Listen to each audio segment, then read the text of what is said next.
ब्राह्मण और तिल। बहुत समय पहले की बात है। किसी गांव में एक गरीब ब्राह्मण रहता था। एक दिन उस ब्राह्मण के घर कुछ अतिथि आए। ब्राह्मण की स्थिति इतनी खराब था कि उन अतिथियों को खिलाने के लिए घर में अनाज तक नहीं था। उस स्थिति को लेकर ही ब्राह्मण और उसकी पत्नी के बीच थोड़ी कहासुनी होने लगती है। ब्राह्मणी कहती है, तुम्हें पेट भरने योग्य अनाज कमाना भी नहीं आता।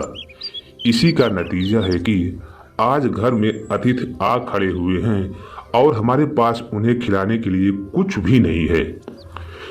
इस पर ब्राह्मण अपनी पत्नी से कहता है, कल कर्क संक्रांति है, मैं कल भिक्षा लेने के लिए दूसरे गांव जाऊंगा। वहां एक ब्राह्मण ने मुझे आमंत्रित किया है। वह सूर्यदेव की तृप्ति के लिए कुछ दान देना चाहता है। तब तक जो भी कुछ घर में है उसे आदर सत्कार के साथ अतिथियों के सामने रखो। ब्राह्मण की यह बात सुनकर ब्राह्मणी कहती है, तेरी पत्नी होकर मैंने कभी सुख नहीं भोगा है।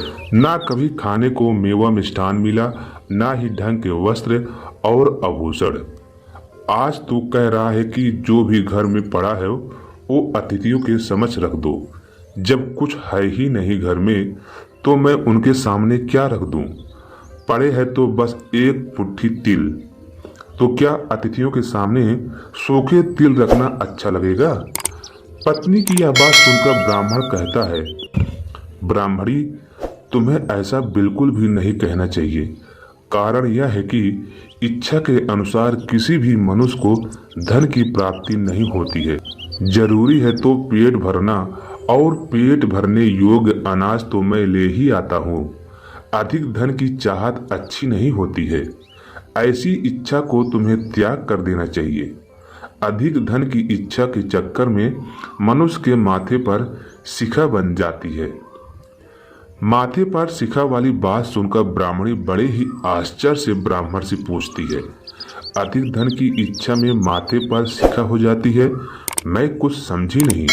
जो भी कहना है खुलकर कहिए।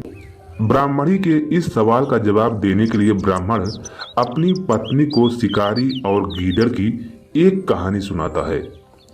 ब्राह्मण कथा की शुरुआत करता है। एक दिन एक शिकारी जंगल में शिकार की खोज कर रहा था। जंगल में कुछ दूर आगे बढ़ने के बाद शिकारी को एक विशाल सुअर दिखाई देता है।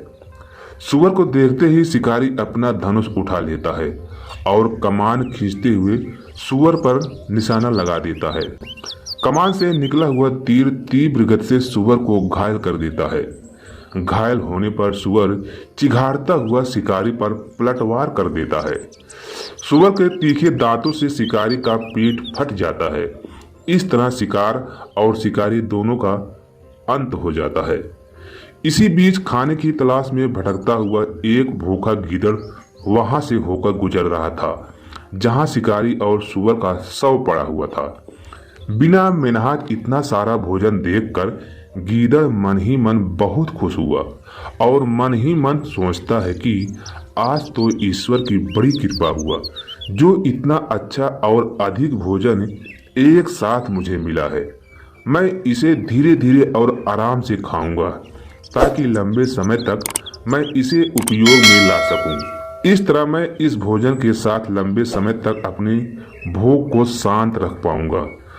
उन सभी बातों पर विचार करते हुए गीदड़ सबसे पहले छोटी छोटी चीजों को खाना शुरू करता है। तभी उसे शिकारी के मृत शरीर के पास धनुष पड़ा दिखता है। गीदड़ के मन में पहले उसे ही खाने का विचार आता है और वह धनुष पर चढ़ी डोर को चबाने लगता है। गीदड़ के चबाने से धनुष पर चढ़ी डोर टूट जाती है और डोर के टूटने से धनुष का एक सिरा वेग के साथ गीदड़ के माथे को बेधता हुआ ऊपर निकल आता है। गीदड़ के माथे को बेधकर धनुष का जो सिरा गीदड़ के सिर पर निकल आता है वह ऐसा प्रतीक होता है मानो गीदड़ के माथे पर शिखा निकल आई हो। घायल होने के कारण कुछ देर बाद गीदड़ की भी मौत हो जाती है। इतना कहते हुए ब्राह्मण कहता है, ब्राह्मणी, इसलिए मैं कहता हूँ कि जरूरत से अधिक लोभ से माथे पर शिखा आ जाती है। यह कथा सुनने के बाद ब्राह्मणी कहती है, ठीक है, अगर ऐसी ही बात है तो घर में जो मुट्ठी भर तिल पड़े हैं उन्हीं को मैं अतिथियों को खिला देती हूँ। ब्राह्मणी की यह बात सुनकर ब्राह्मण संतुष्ट होता है और भिक्षा मांगने के लिए घर से बाहर निकल जाता है। वहीं ब्राह्मणी भी घर में पड़े तिल को धूप में सुखाने के लिए फैला देती है। तभी कहीं से एक कुत्ता आ जाता है और उन 7 तिलों पर पेशाब कर देता है, जिससे सभी तिल खराब हो जाते हैं। तिल के खराब हो जाने पर ब्राह्मणी काफी परेशान हो जाती है और सोचती है, यही तो तिल थे जिन्हें पकाकर मैं अतिथियों को खिला सकती थी। अब मैं क्या करूं? काफी देर सोचने के बाद ब्राह्मणी को एक तरीका सूझा। उसने सोचा कि अगर वह गंदे तिलों के बदले साफ तिल देने की बात कहेगी तो कोई भी आसानी से मान जाएगा। साथ ही किसी को भी इन तिलों के खराब होने की भी बात पता नहीं चलेगी। इस विचार के साथ वह उन तिलों को लेकर घर घर घूमने लगी। ब्राह्मणी की यह बात सुनकर एक महिला वह तिल लेने के लिए तैयार हो गई, लेकिन उस महिला का पुत्र अर्थशास्त्र पढ़ा हुआ था। उसने अपनी माँ से कहा कि इन तिलों में जरूर कोई न कोई खोट होगी, वरना कौन साफ सुथरे तिलों को गंदे तिलों के बदले देने के लिए तैयार होगा। पुत्र की यह बात सुनकर महिला ने ब्राह्मणी के तिलों को लेने से मना कर दिया। इस कहानी का सीख, हमारे पास जो भी होता है हमें उसी में सुखी रहना चाहिए।